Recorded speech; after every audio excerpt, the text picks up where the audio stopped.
விருச்சிக ராசி. கேட்டை நட்சத்திரம் 1, 2, 3, 4 பாதங்களுக்கு இன்று ஷேம தாரை மிகவும் நன்மை தரக்கூடியது. சந்தோஷம் சுகம்.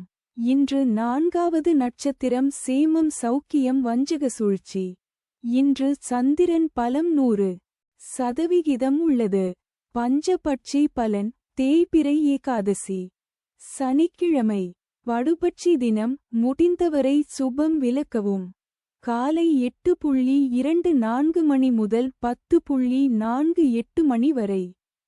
நடை 50 விழுக்காடு. பலமுறை அலைச்சலுக்குப் பிறகு வெற்றி. தங்கள் அன்பு குடும்பத்தினர்களுக்கும் நண்பர்களுக்கும் இன்றைய ராசி பலனும் நட்சத்திர பலனும் கீழே கொடுக்கப்பட்டுள்ள இணைப்பில் எளிதாக பார்க்கலாம்.